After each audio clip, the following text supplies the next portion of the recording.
Hi, friends. It's your host, Meg. And Amanda. Welcome to Wake Up and Listen, the podcast where two friends get real about purpose, intuition, and laughing through the chaos. If you're into personal growth with a side of giggles and maybe an existential breakthrough or two, you're in the right place. Let's get into it. It's time to Wake up and listen. All right. Let's start where you were telling us about your house. You've been there since when? Oh, we've been in our house since 97, and we moved there when Matthew, my older son, was a year and a half. Mm-hmm. And so we've lived there. It was our first house, actually. Oh, really? Yeah, we bought a condo when we first got married in Warwick. I completely regret selling that condo now, but the house, we love our house, and it was a great place to raise the kids. Awesome. Yeah, so I knew I didn't really want to go anywhere. Like, I like where we are. Mm-hmm. It's a great piece of property. We have great neighbors. It's just a nice, like, community, a nice homey home. Yeah, exactly. So that's why I was, like, excited to build the studio on our property. So that was actually a question I had. Were you already in your artist work when you moved into this house? No. I mean, I was so young. Mm-hmm. Yeah, how old were you guys? When we moved there, let me think about it. I was probably 29. Oh, wow, yeah. Yeah. Mm-hmm. And that's big to have essentially a forever home at 29. Yeah, I mean, we didn't know it was our forever home, but my husband and I are both very similar in that, like, when we find something we like, we stick with it. Yeah. Okay, so I met my husband. Yeah. I met my husband when I was 15. No I mean, way. if you find something you like, you don't fix it. Yeah, I love that. Yeah, it was very, like, silly how we met. We met at the library. I love that. That's awesome. Yeah, he helped me with my homework. So cute. And then this is such a beautiful story. It's like a storybook. It was funny. It's a funny story. I'm the oldest of 6 children. Wow. And so when I met Paul, I wasn't 16 yet, so I wasn't allowed to date. Oh. So we met each other at the library by accident, but it was the hangout place back in the 80s. That's so awesome. And assuming you probably walked there. I can't remember how we got there. Yeah. He definitely rode his bike there. I probably got dropped off. Right, but that's so just childish. Like, that's how I feel like childhood. Now it's like online and like. Oh no, I know. Nothing is serendipitous anymore. Right. Where, like. Well, and so like talking about the serendipity piece of things, so, he helped me with my homework that day, whatever. We go off on our merry way. We didn't go to the same schools. Yeah. I went to a school it was in Warwick that we lived, but I went to a school in East Providence. I went to Bayview, so I used to take the RIPTA bus to get to and from school. Yeah. And so I did not get home from school till like 4:00 in the afternoon was when my bus dropped off. Well, he was way home earlier than that, so he and the following Monday, he was walking past my bus stop. Like, I'm pretty sure he didn't know that was my bus stop. And so after that, he walked me home, and then after that, he met me at the bus stop every day and walked me home. Wow, persistent. And like the student was dropping each other, like you're near each other, but you don't know each other. Yes. And my mother wouldn't let him in the house because I wasn't 16 yet. So we'd sit on the front steps and talk and have lemonade or what the heck ever. Mm-hmm. And then after a while, my father was like, Helen, I think the kid's all right. Yes. So how to just give the space to get to know each other before you're rushing in the house and in your room or whatever. Yeah. Well, that would never have happened. Not back then. Standards were much different. Yes, standards are different. But even letting him in the house. Exactly. Like, that level of comfort, like you guys have to now get to know each other on your front porch. Yeah. It's so much more genuine and like innocent. Yeah. Right. And so embracing what was in your control at the time. Mm-hmm. And yes. And we really, I mean, obviously grew with each other. Yeah. And sometimes that works well and sometimes it doesn't, I guess. Right. But a friend of mine and I were just talking about this the other day, how like if you think sometimes people give up on things. Yeah. When they get hard. It's not always a bed of roses. Yeah, right? Definitely not. I mean, there's joyful things, and then there's things that are really hard, and you're like not happy at the moment. But then right. if you didn't have your highs and lows, you didn't choose to grow, whatever. Yeah, you wouldn't know what a high and a low was if it was always the same. Exactly. Exactly. Really, really good, and then and also when it's bad, quote unquote. Right. I choose you to go through this hard part with. Right. You're the one that if it has to be hard, I want to do it with you. Right. And that makes a whole world of a difference because life's going to get hard, and this generation especially, they want instant gratification. When it's hard or ugly or looks bad, they just want to end it. Yeah. And it's like, when you can get past that, you get deeper connection, you get more intimate on a level of seeing each other's emotional outbursts or however you're handling what's happening, the situation at hand. It gets you guys even closer, and that's it's funny too. My husband and I are totally opposite personality wise. I'm super bubbly and talk to everybody, but not always. I can be really shy. Me but too. he he's very level-headed, thinks things through. Yeah.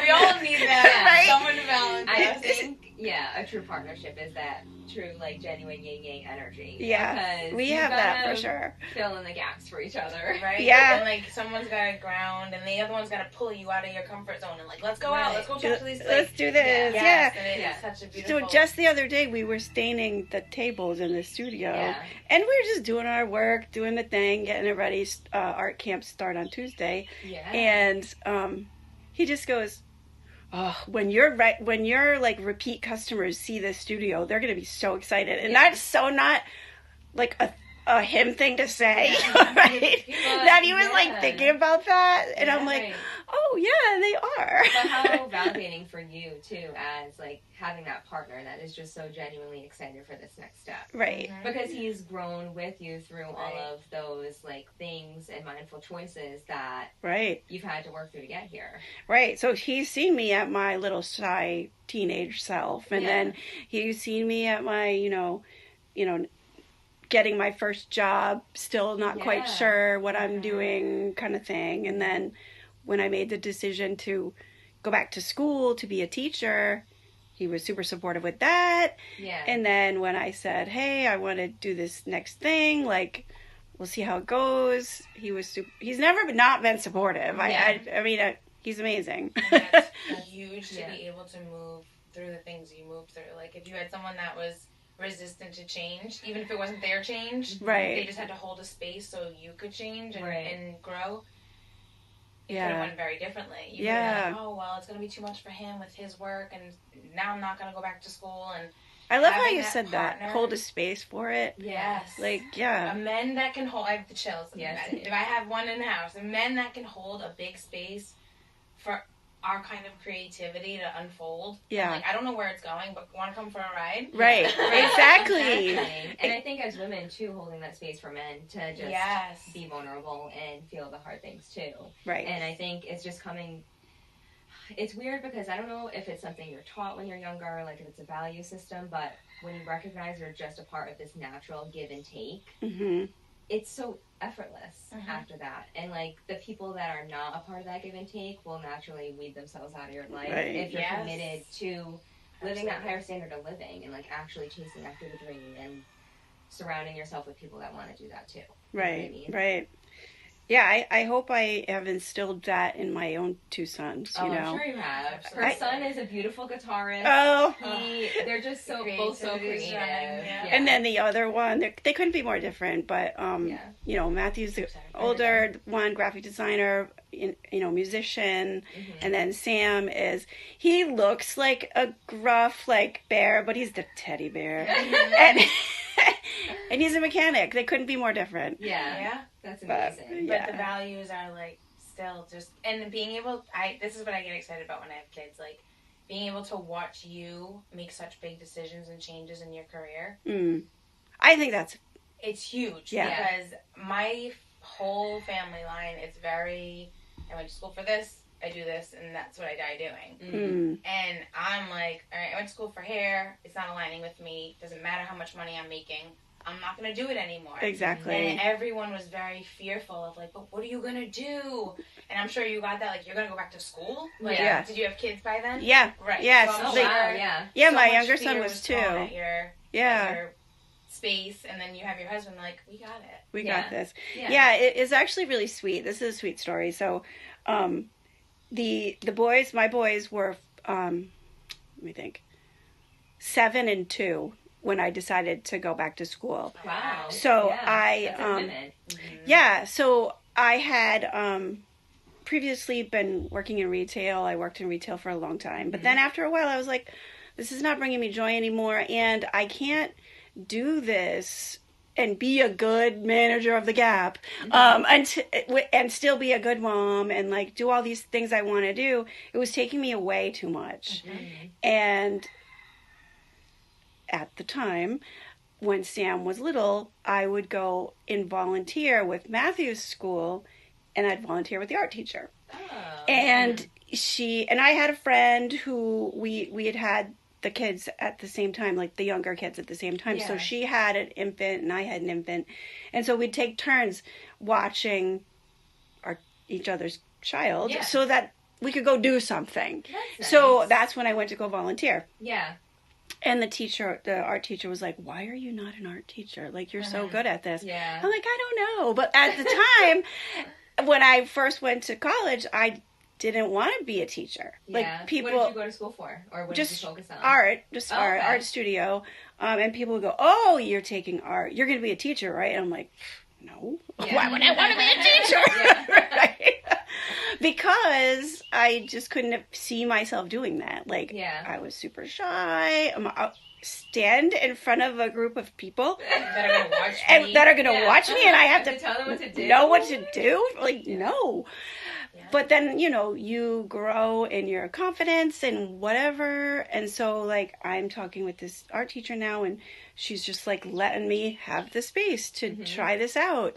And she was like, why are you not a teacher? Like, you'd be good at it. Now, what prompted you to do the volunteer position for the art room? Because I like art. Okay, like, I've always enjoyed it. Even as a kid, like, or a teen, like, I always enjoyed art, and I always felt the need to create things. Yeah. Like, I remember being in my room, I don't know how old I was, but I would peel all the crayons and then melt them into scallop shells.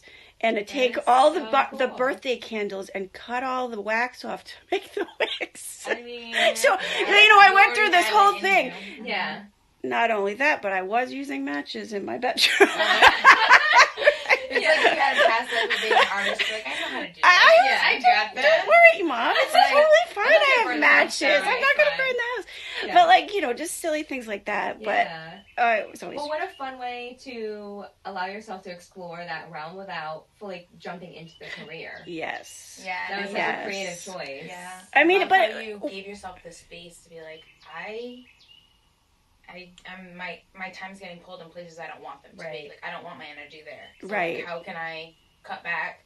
Right. I want to be volunteering. So you literally were just conscious of, like, I don't like this. How can I change it? Mm-hmm. Yes. That control. But, like, sometimes I feel like it's not necessarily, like, I have all these machinations going on in my mind. Like, I'm, like, controlling all of this. It's like it's really natural. Yes. I think we are looking back now. And you're yes. Like, right. Yeah. Like looking back at things, you see the path that you took, but when you're doing it, it's just happening. Mm-hmm. So I always thought, oh my gosh, like I needed to be at that place with Amy. She was the art teacher, and she, said you should go back to school to be a teacher. And so I told my husband, I'm like, honey, I really don't want to go back to being a manager anymore. Like, it's too much on nights and weekends and and holidays, and like it was just too much. And I said, I think I want to go back to school to be an art teacher. And he was like, okay. And so that's that Christmas, because it was like the fall that this was all, discussions were happening. And love that. It's always October, right? So much change happens. Well, and it's like the start of the school year and all of those things, right? So for Christmas, he gave me this book that was called The Art of Teaching Art to Children. I mean, come on. So sweet. How sweet is that? I hear you. Right? Yeah. I see you. Right? So validating. What a guy. Right? So I was like, oh my God, this is the best present ever. Yeah. I love how good you are. Right? I love it. So, so that was when I started to go back to school. Mm-hmm. So I did that part-time. And what a pivot point for you. That's like a crucial choice right there. And here I am, like this I was like mid-30s going back to school with these teenagers, and they're like talking about their problems. And I'm like, okay. Yeah. That's so funny. But, it was fine. It's I like being around young people. But it's also living proof that you're never too old to pivot your life. No, absolutely not. Yeah. I feel like I feel like there's, especially now, there's a lot more awareness around like older women pivoting because they're just recognizing there's so much more to life. Like if we're just clocking in and clocking out and coming home, washing the dishes, putting the kids to bed, like you're not enjoying any of it. Yeah. Right. And I was listening to a podcast the other day, and they said he was some type of philosopher or like psychologist, and he said one of the top 5 regrets in life is that they didn't spend more time with friends. And like how sad of a regret is that? Like you're not prioritizing just like having fun with the people you enjoy most. Right. Because what kind of a life is that? Right. Like, I don't know like how you want the conversation to go next, but like, I'll skip around. Yeah. Like even meeting you and meeting Jess at the shop, that was totally accidental, but like, I feel like we're connected, like absolutely. You find your people that have the similar kind of vibe or ideals that you have, and you're like, you enjoy being with them. Right. And when Kristen first came to Pound Fit, was that your first workout class ever you had mentioned? Or was that it wasn't my first workout class ever, but it was a while. Yeah. Like I had taken workout classes before, but it had been a long time. And she was so sweet, obviously.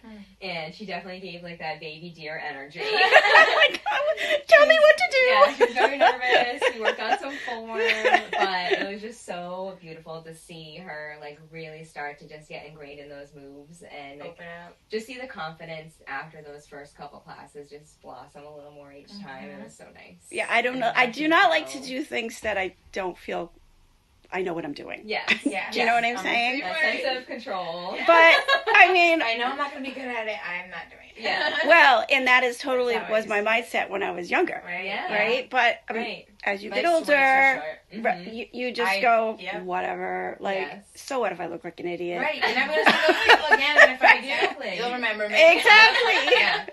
Well, I've had a lot of those moments. One of my power questions is, how would life be different?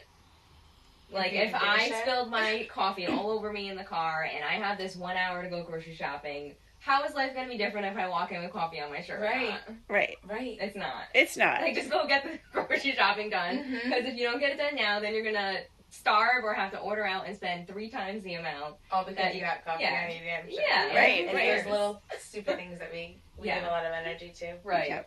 But I love how intuitive your story is. And that's really is. Really why I was so attracted to this conversation was like, again, you don't know you're following your intuition until you pull back and you're like, everything fell in place how it was supposed to. You met your husband, you met the right people for the job, the volunteer teacher. Yeah. Like, all of these things that you didn't know was you following your intuition was very much like, you knowing, like, this doesn't feel right anymore, I'm going to do something else. Like, this is all just you let your intuition lead.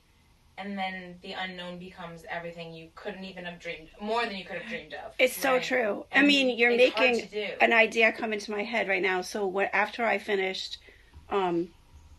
school, so now like goals to get a job. Yeah. Right.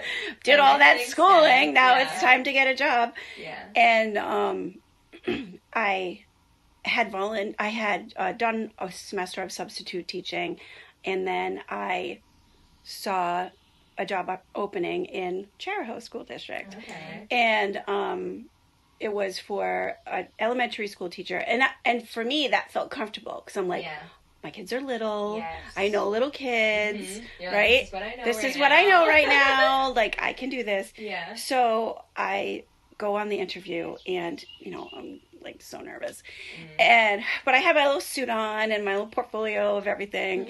And I'm just like, I had taken some yoga classes before. So I was like, all right, just take some deep breaths. Yeah. Just take deep breaths. And I was so aware that it totally calmed me down. Yes. Yeah. Like I was super mindful of the fact that like, all right, okay, you got this. But like I could totally feel a sense of calm in my body when I went into the interview, and I nailed it. Right? So I got the job, and that was exciting. Yeah. So I did that for a little bit. That was the start to my teaching. Amazing. And I did that for 3 years with the elementary, and then I had to take a job at the middle school for a little while because, you know, with public schools, you get bumped out of your job if you don't have seniority or whatever. To me, that's the thing. There's a lot of things in the public school system. It's just I could be a whole other podcast episode. Yeah, there's so much credit because you are literally at the mercy. Right. Like you could have a totally different job next year. Right. But you're responsible for like the next generation's knowledge. Yes. It's kind of a big deal. A, you're way underpaid. B, you're not appreciated nearly enough because of the way it's structured.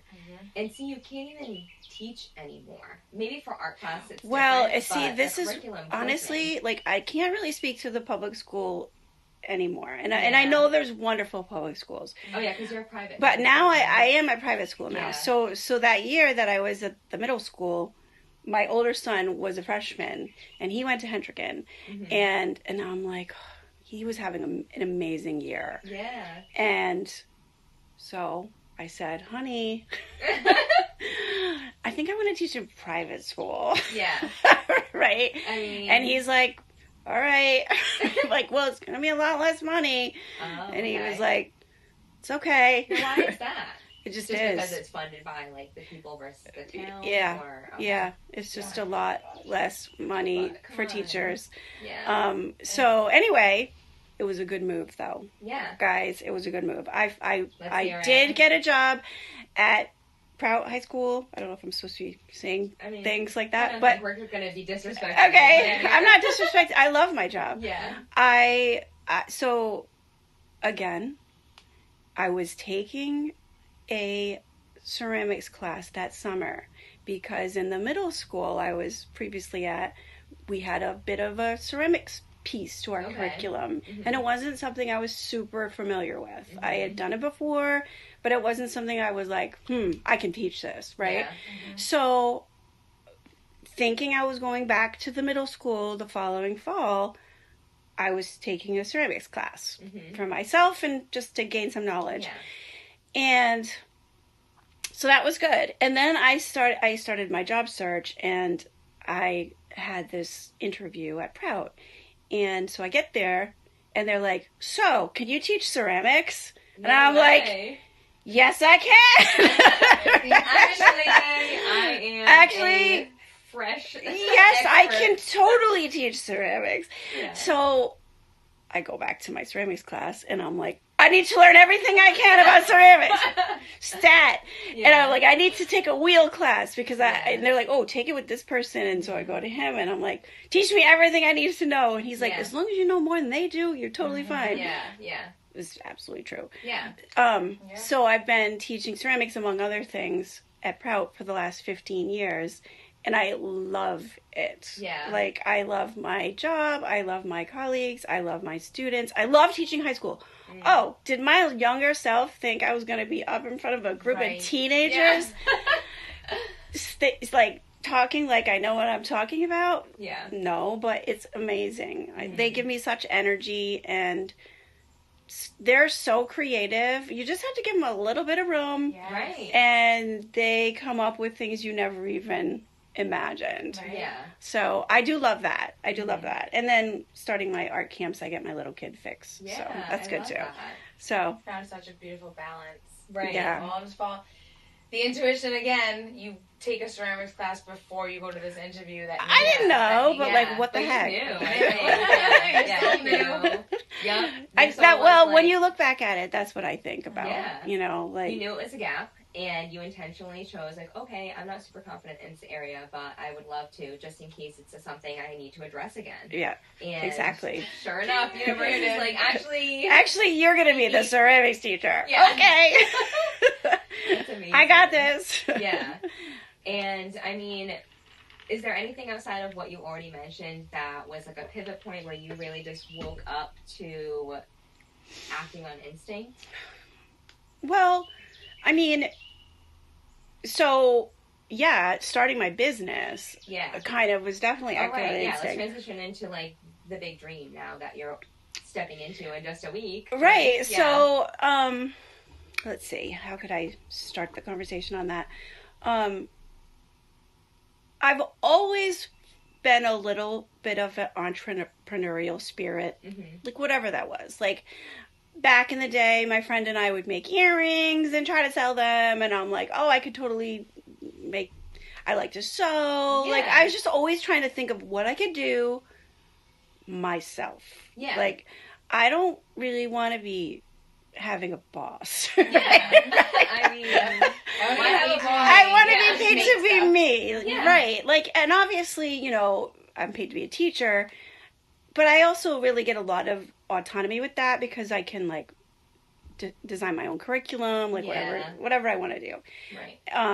Within the parameters of my job description. Yeah, but I think it's an innate desire to want to just do things that feel natural to you. Right. What did we do before we had all these business structures? We just embraced skills that we knew we were good at, and that was our offering to the world around us. Right. So it's like, why? So I've always kind of had that feeling, and like, what can I do? And you know, that's why I started like making my hats. Oh yeah. So I have so many things. I have so many things. I love it. Yeah, just front porch sales. She's like the cutest being. Oh my god. I have so many things. It's just crazy. Yeah. So my sister-in-law taught me how to knit. She can do so many. She's amazing.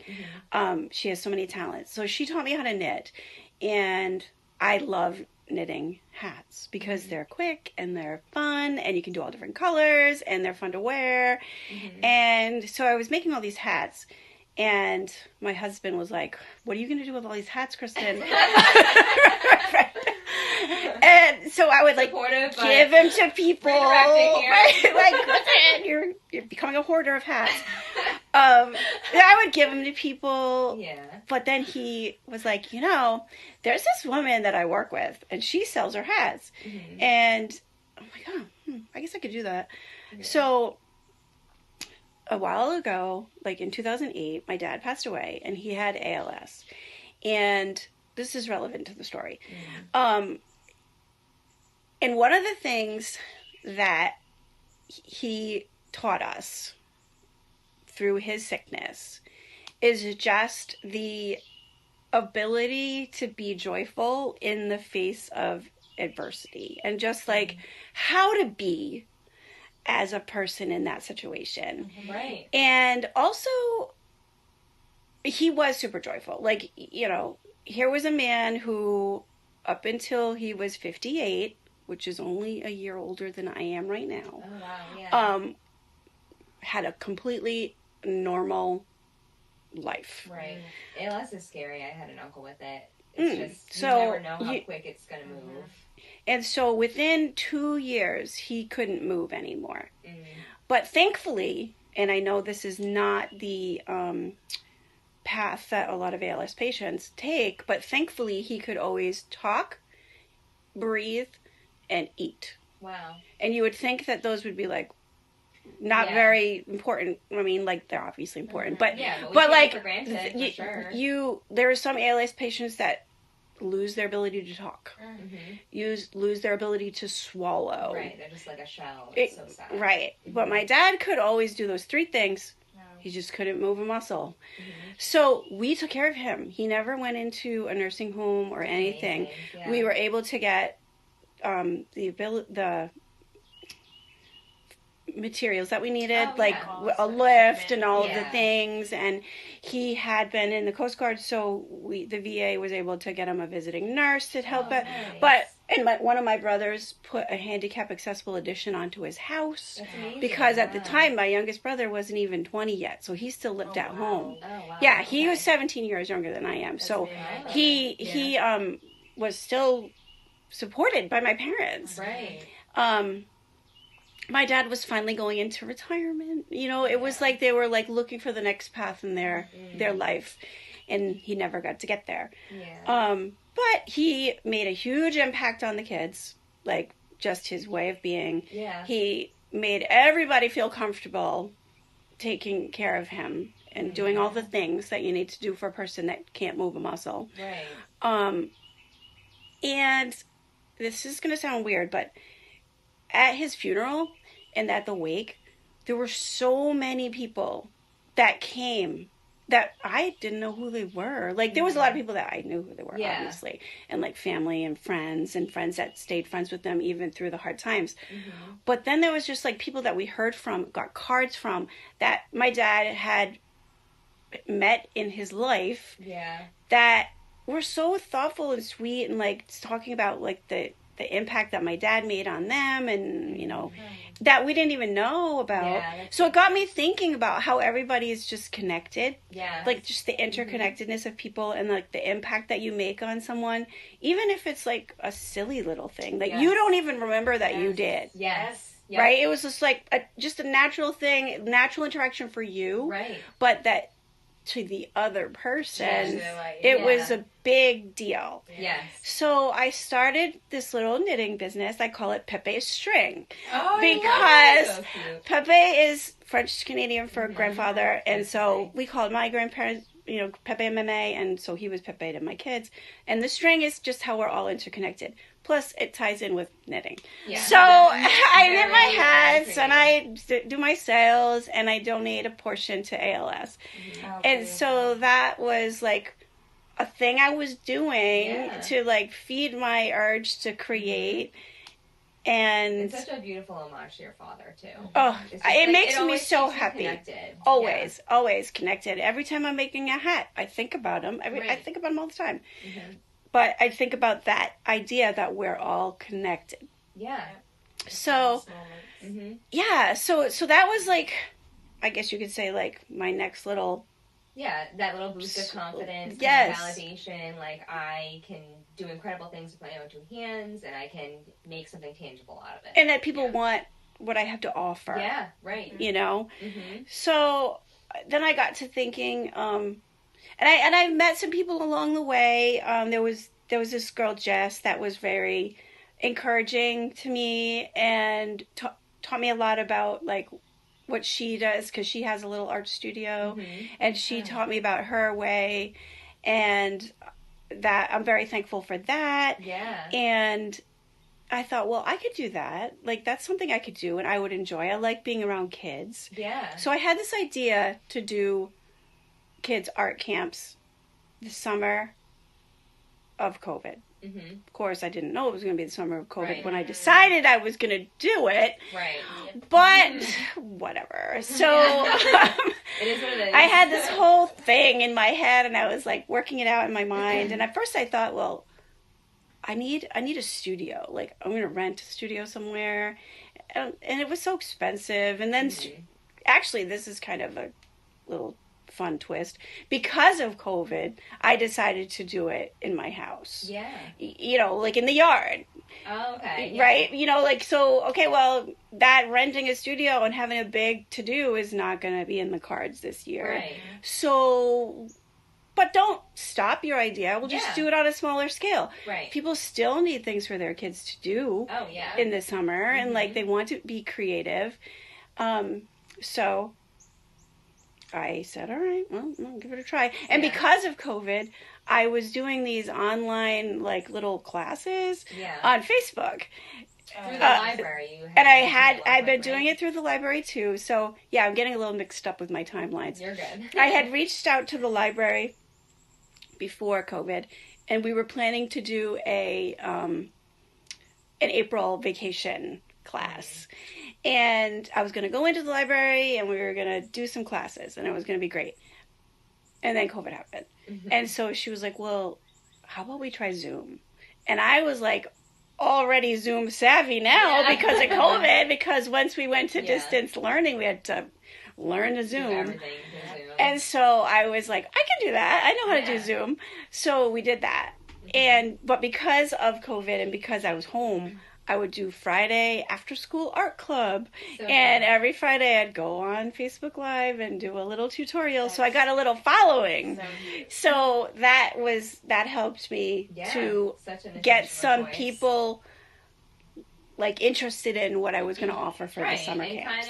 It was the universe meeting you for where you were at. Yeah. You weren't at the space where you had the studio and you didn't have the space to capture that full vision yet. Right. So the universe is like, okay, well, let's test the waters and meet you where you're at, and this is what you have to work with. And I didn't even know what my full vision was at that point in time, right? It was almost like COVID gave you the time to figure it out. Right? I was like, I don't want to be like big enough at that point, honestly. Or maybe I don't know how I was thinking. Maybe I was thinking too big. You jumping right to the studio, you know? Versus building, and then having this foundation. Like, hold on. I need a studio. Yeah. I have too many people. Pump the brakes. Like, you don't know what you're doing yet. Yeah. Like, right? Hey, but I'm the same way. When I get an idea, I'm all in. Yeah. That's it. Yeah. Same. But this was the universe saying, like, let's slow this down a little bit. Cheers to a girl that's confident. Yeah. But yes, thank you, universe, for spacing it out a bit. So I did my little camps, and I had 4 kids total. And Sarah, the girl that gave me this little stone, was one of the moms who took a chance on my art camps, and she sent her daughter Scarlett, and she's come every summer, and this will be my 5th summer now. And so I started with 4 kids per session. A lot of them were siblings, you know, because people wanted to feel comfortable with who they were going to be sending their child with. We wore masks. We were mostly outside in the yard. And it was great. It was so much fun. The kids had so much fun, and we just created all kinds of fun little things. It wasn't like art lessons so much as art experiences. Which I love that you have such a positive aura around that experience, because a lot of people would look at, I had like 4 kids in my camp, and be so hard on themselves about that. But you had these 4 genuine connections that just felt so meant to be, or just so filled with like pride around the whole experience. Yes. Yeah. Oh my God. Yeah. I was like, well, and I had 4 kids per camp, so I had 5 weeks of camp. So sometimes they were different camps. Gotcha. But and I learned a few things. You know, like the following year I had 6 kids. I was like, well, let me bump it up to 6. Yeah. And I had 6 kids, and I took a non-refundable deposit. Learn some business things. I'm not business savvy, but you only learn by doing it wrong first. Exactly. That's why there is no wrong. It's just like, all right, well, that didn't work, so next year I'm doing. Next time I do this, right? Put your little journal, like what worked, what didn't work, what do I have to change? Exactly. So the second year I did 6 kids. Then the third year I did 8 kids. Then 4th year I was like, all right, I think I can handle 10. And so the first year it was just me, because it was only 4 kids, and the COVID restrictions weren't going to allow me to have other people being a teacher. But by the time I got to 8 kids and COVID restrictions were lifted, I'm like, you know what? I'm going to ask my neighbor's daughter if she wants to be a helper. She was like 15. She didn't have a job yet, but she was a great little artist. And I'm like, she would be great. And she was so great. And I'm like, and I'm enjoying it so much more now that I have 2 of us. Like, keeping an eye on things and feeling like everybody's being paid attention to for the level that they need. Yeah. So I've always had a little helper now. And, you know, Emma moved on. She's older now. She's in college. But then the next year, Marley helped me. And she still helps me at my paint nights. And then the following year, this little girl, Amanda, helped me. And, you know, it's just like, it's great. It's always friends, like daughters, or I haven't had a boy yet. I'm not opposed to that. But it's just happened to be girls. Right, you know, of my friends or my neighbors that I know. She's asked me a couple times, so it just hasn't lined up. Yeah! I'm waiting for my chance. So I think the most, like, amazing thing is that you don't know this yet, but you are their pivot point. Oh, yeah. So, maybe. They're going to be, like, helping renowned artist one day because they started with you. Yeah. And they know what it takes to work alongside somebody. And now they're going to be like, oh, well, I have this experience in college. So maybe the teacher, I'll help the teacher. Right. And then they'll have me go to art shows. And then all of a sudden, she's an assistant to a giant That would be awesome. So I feel like you are definitely an opening to someone's big story that they're going to be on a podcast one day. My neighbor asked me to help her, and that's where it all started. That would be amazing. Space, right? And even if I don't know about it, that's okay. Yeah. Right? The same way that at your father's wake and funeral, people were coming and saying the difference he made. He probably didn't know. The difference that he made in their life. I'm sure he didn't know. Right. Yeah. And unless somebody tells you, and I've had people like, I got asked, like, what made you change? And it was like, when you said this to me. And I'm like, I don't even remember saying that, but it's something I'd say. So I believe you. Yep. But just like, just being yourself. Right. You needed help. Mm-hmm. This is a great opportunity. I'm going to ask my neighbor. You were just being yourself. Yeah. Right. But her world is going to be so much different now. Right. Like, I just got a farm job. Someone just needed help. Mm-hmm. She just asked me to help her, so I did. She's changing my life. I want to run a farm one day. Yeah. So, like, I am going to learn everything I possibly can from her. Right. And now I'll have this experience. Well, like the art teacher that I volunteered with. Right. She was my pivot point. Yes. I told her that, though. She knows it. Yeah. you're gonna know. Yeah. You're gonna be a very big part of that story. She knows it.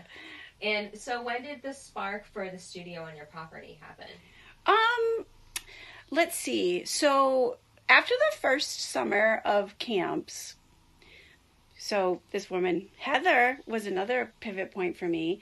This woman, Heather, had her daughter come to my first camp. Yeah. And that's how I met her. And she is a manager at a restaurant. And so it was closed for COVID. And then come like the end of the year into January, when things were going to be opening back up again a little bit, she reached out to me and she said, we're looking for things to do in the restaurant that are going to draw people in once we open the restaurant back up again. Would you consider doing a paint night? And I'm like, I don't know. I've never done a paint night before, but I happened to be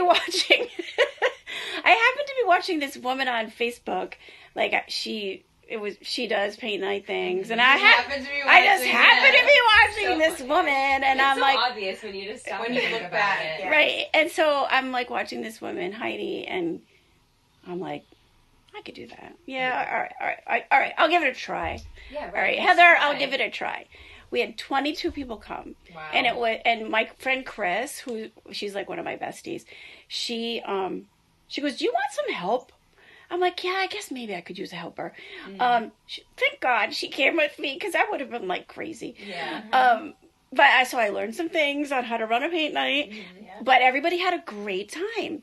And I have another best friend, Lisa. She's been my friend since high school, and she's my biggest cheerleader. She's always telling me, like, you should try this, you should do this, and I'm like, Lisa, I don't want to do that. She like so many years ago, she said, you should do paint nights, and I'm like, Lisa, no.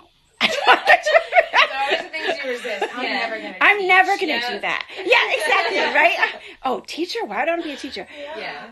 Lisa, I don't want to do paint nights. No, that's not what I want to do. Well, guess what? Here you are. Here I am. I love doing paint nights. And they totally afforded me to build the studio. So anyway, back to Heather. My pivot point, Heather. She was like, this was great. Let's do this again next month.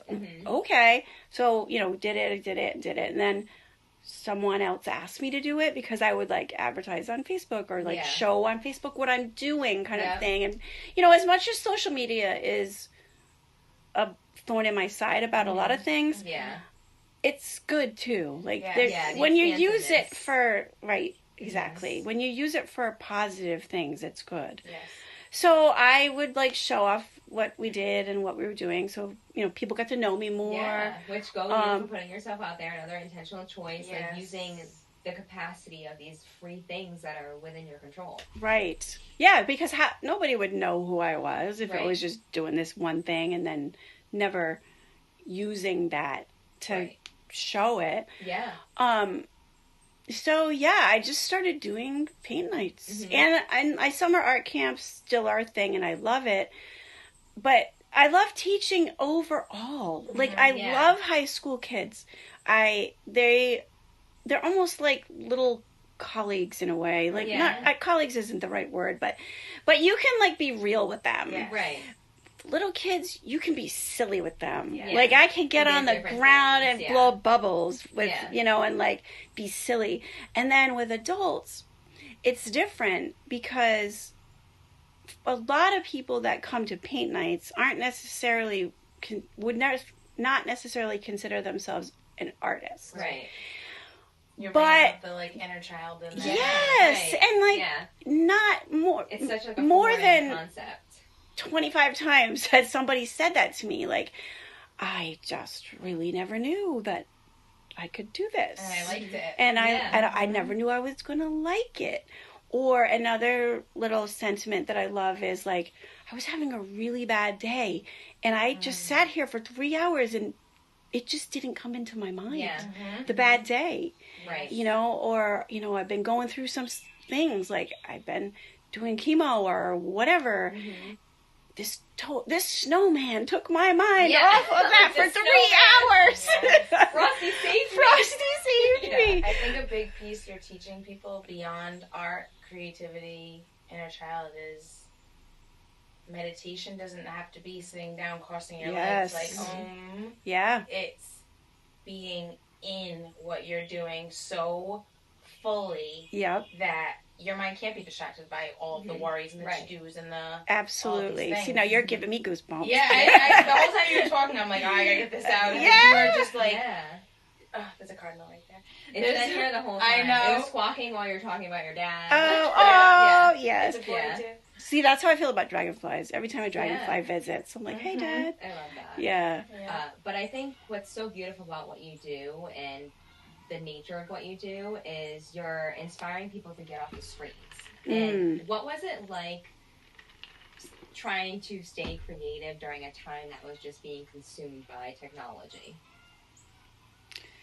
I don't know. I mean, because I actually use technology. I manipulated it. Yeah, if you think about it, I used it. Yeah. And I would do, so I use Instagram somewhat too, but I'm not as tech savvy on Instagram as I know a little bit more about Facebook. But before COVID and all that stuff, I had a Proud Ceramics Instagram. Like, it's like, so and so like, alumni would follow and I'd post about what was going on in class and that was always fun. Or like when we did the art shows, I'd post about the art shows. So during COVID, I would post a prompt every day and then like people would send in their responses to the prompt, but it was an art prompt. Cute. So it was like make a piece of art and the prompt is time, or the prompt is angels, or the prompt is happy, or whatever. And like people that wanted to do it would create a piece of art or even take a picture. Like if one mom would take pictures all the time. She was a really good photographer. So, I connected with the students, but I also connected with some of the parents that followed as well. Cause that happens sometimes, like if their child follows something and then they go, oh, what's this? And then they might follow.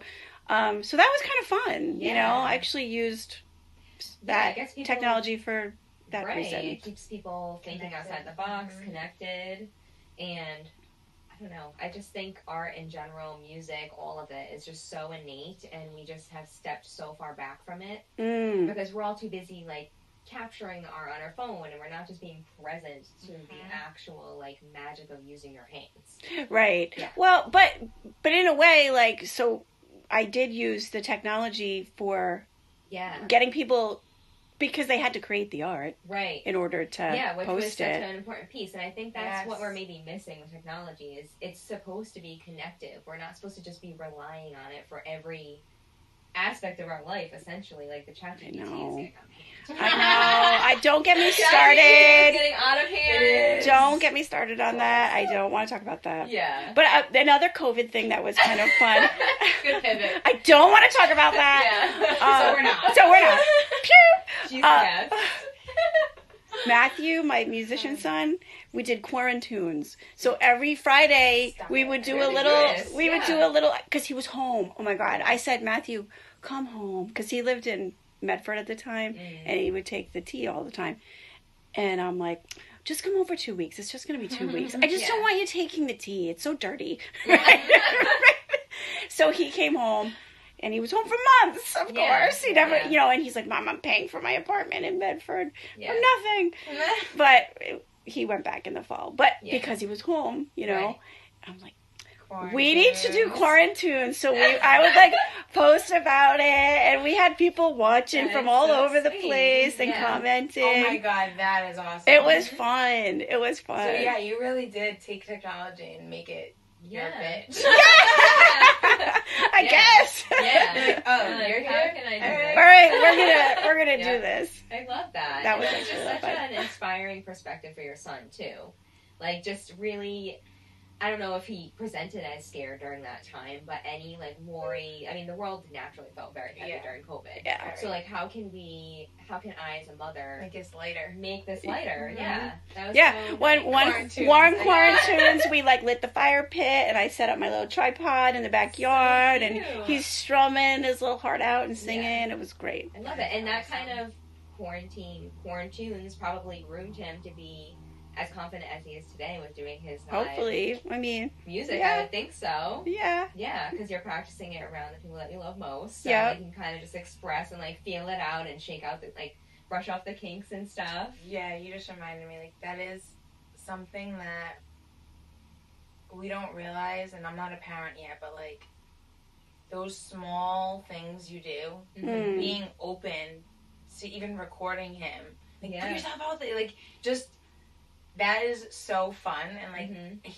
that's gonna be a natural thing that he just kind of is confident with. Like, I'm in front of a camera. I did it in front of my mom. Like, if you can do it in front of your mom, you can do it in front of anybody. Like, that's like a, oh my God, my mom's watching. Like, he was just so free. Like, those little moments of those choices that those you little made. pushes. Yeah, like, it's gonna shape him as a human. Yeah. And how he relates to the world and like shows up to the world. Yeah. His confidence and like, hopefully. I'm not even like I think cocky so. confident, like, put a camera on me. Oh, like, he's not cocky confident. No. People know why wouldn't I share my gifts and share my art? Yeah.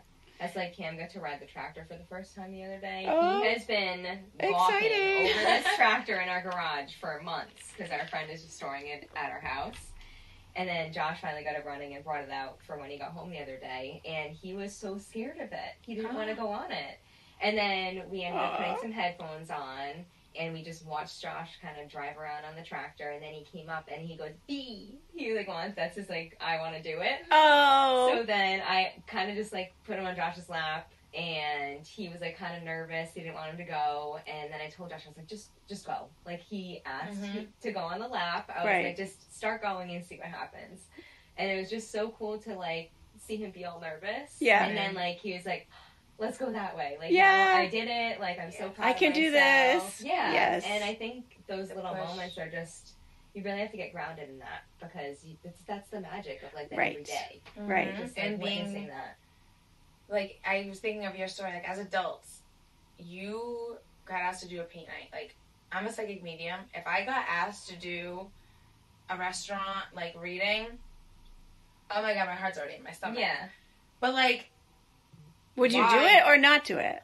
I'm, like, sick thinking about it. Like, oh my God, like, how would that go? Like, you know what I mean? Yes. But then when you're so open to, like, just try I just did it, and now I know next time, like, when I want paint nights, I need a friend to help, or whatever it is. Yes.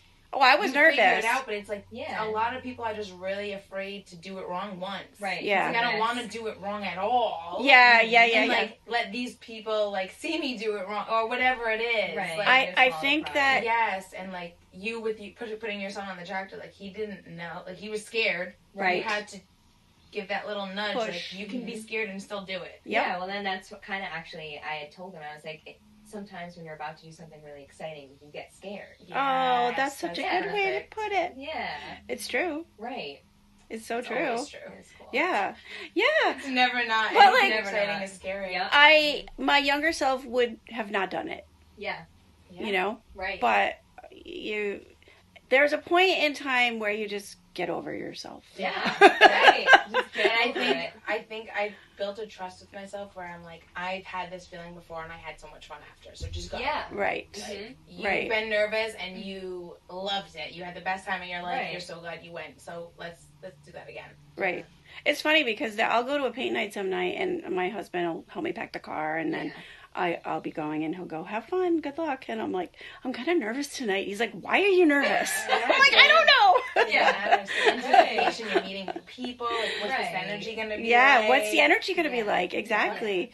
So usually it's good energy, but sometimes the energy is a little different, you know? Right. But and how are we feeling entering, you said Tuesday is your first camp? Tuesday's the first camp of this year in the new studio. And that's built at your house. That's built at my house. That's awesome. So like at some broke ground like a year ago. Yeah, 1 year ago. Awesome. We broke ground.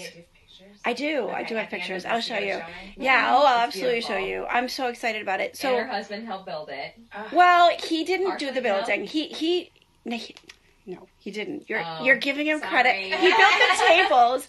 He's very good. He is a craftsman. He is a craftsman. Right? He is a craftsman, and he did build our addition on our house 23 years ago. Yeah. So, but that was 23 years ago. Yeah, you get to time, money. He's like body, like I don't want to hurt myself. Like, yeah, exactly. So he helped me with my vision and. Actually, one of my neighbors is one of the owners of the construction company that we use. They're really great too. Yeah. So that was great because it was like him and his brother-in-law, and it's a small business, but they actually have some big accounts. That's awesome. So they did a great job, and then my husband did build the tables in the studio. So I'll just show you those. Yeah, they're really pretty. Yeah. So at some point I just realized like. Why am I going to go pay rent somewhere? Mm-hmm. Really, the people that are coming to my camps anyway are mostly neighbor people, like not next door neighbors, but like in the town. Right. And I think part of what they like about the way that I do my camps is that it's very community based. Yeah, it's very intimate. So why am I going to go rent a place in a strip mall? Yeah. It's going to have a whole different vibe. Yeah. Mm-hmm. So I said, and we live in West Greenwich, a big piece of property, and I'm like, and I wanted personal space myself to get back into my ceramic. So I'm double dipping my dream here. So I built a nice big space, and I have plenty of room to do my camps in there. Mm-hmm. And then I also bought 2 pottery wheels, and my mom's friend gave me a kiln. That's amazing. Wow. Like just gave it to me. Awesome. So I want to get back into that, and then. Who knows where that's going to lead? Right. I'm hoping. Possibility. Yes. Yeah. I'm totally open to where that's going to go. I'd love to do teen and adult ceramics classes. Yeah. I mean, I only have 2 pottery wheels, Maybe so we can you know. collab. We're hoping retreats down the line. Oh, yeah. Awesome. Yeah. I'm doing a little collab with Kaylee coming up. up. Yes. Event. You guys got to come. Yeah. It's going to be a lot of fun. I know. I got to check your calendar. Yeah. All your stuff is always a good time. Thank you. Thank you. So, yeah, I love where things are leading me. And like we said, like, you look back and you can see the progression. And I'm much more aware of it now in the next past years, like the past few years rather. I'm much more aware of the intuition and like the things that sort of get dropped in front of me. But like, how many times did God pop me over the head with, this is what you should do? I mean, my friend Lisa's telling me like 15 years ago, and I'm like, no, I don't think so. Yeah. Until you're ready. Right. Yeah. It won't matter what anyone says. Yeah. Exactly. Mm-hmm. Exactly. That's beautiful. So, is there anything from your journey that you would like the listeners to kind of take away, as far as maybe trusting your instinct or just going for the big dream? I mean, I'm a proponent of going for the big dream, but taking the small steps. Yes. Yeah. You know what I'm saying? Yeah. And other people might not do it that way. Mm-hmm. And that's okay. Mm-hmm. If someone else wants to jump full force into something and they're like, and that's their personality. But I guess I would say, don't dismiss your personality. Because my personality is not the big I'm going to, go full force all the way. And like, I need the baby steps to get there. Right. I need the baby steps to feel comfortable. I need the baby steps to feel like I know what I'm doing. Yeah. And other people might not do it that way. Right. And that's okay, because everybody's personalities are different. But I do feel like because I do it this way, or I've done it this way, or, it happened this way, that I can appreciate the journey. Yeah. Yeah. I think you can definitely sense that in your journey. I don't know. Your journey is magic. I've known Kristen for, it's probably been at least since, when did you start coming to Elevated? It's got to be a couple years ago. So at least 3 to 4 years. I'd say at least 3 years, I'd say, for sure. And she came to Pound Fit at least 2 years every single Wednesday. And we had these little touch points, but it's just so intriguing, even for someone in like my close-knit circle, to just get that deeper perspective. And I think that's what we're really excited about as far as the guest component of the channel, is just really, I don't want to call you a Joe Schmo, but like taking these everyday people that have these incredible journeys and just allowing you to like really witness that divine unfolding of how intentional your life was. Right. And mixing what you said about like know your personality and like create from that space, like meet yourself where you're at versus comparing yourself to the famous people that have done it a certain way. Right. And that's why we like the everyday people that are creating magic in their life. Yeah. Because they're doing it in a way that aligns with them. Yes. That fits their personality, and giving yourself permission to do it that way. Yes. Like, that doesn't make it wrong, it just makes it different. It just makes it me. And that just reminded me of something. So I have this group of women that I've connected with over the past couple of years, that have other art studios in Rhode Island. And then this one woman, Rachel, organized this summit for women-owned art studio businesses in Rhode Island and Connecticut. And it's just, everybody's different. Like, some people are like branching out to YouTube channels, and some people are branching out and doing franchises. And I'm like, no, this is what I'm doing. Like, and I'm happy with this. This is my success. This is what my success looks like. Yeah. And I don't have to do these other big things. Unless it happens. Like, maybe it'll happen down the road. Exactly. But right now, it took me a little bit to think about the fact that, like, no, actually, I feel successful right now. Yeah. Like, this is my success. That's awesome. And there's not one definition of success. Exactly. I think that is an important thing to recognize. Right. And just a little shout out to my sister, because I love her. And I want to make sure she watches this podcast. Yes, she gave, for Christmas, I totally forgot about this until you said beautiful journey or your journey or something like that. She gave me for Christmas this little glass ornament with a dragonfly that says beautiful journey, and I hung it in my window in the studio. And I just did a little video like walking through the studio, and I ended with a little close up on the little ornament. And then you said that, I'm like, oh my gosh, if I don't say Carolyn's name. Shout out Carolyn. Shout out to Carolyn. We love you. No, you better watch this. She will. She totally will. Yeah. Any other like final words that you want to leave the guests, or are you feeling whole and complete with the conversation? I'm feeling whole and complete. Yeah, I'm just really. Thank you so much. I've just sat here like we're having a nice little chit chat, and I love it. I love that I didn't know you too, because I got to know you. Like, yeah. It's like, this wasn't here, and I'm just like, tell me. Yeah, I love that. No, I've really enjoyed this. Thank you for sharing your story, because you taught me a lot. Oh. Just giving me the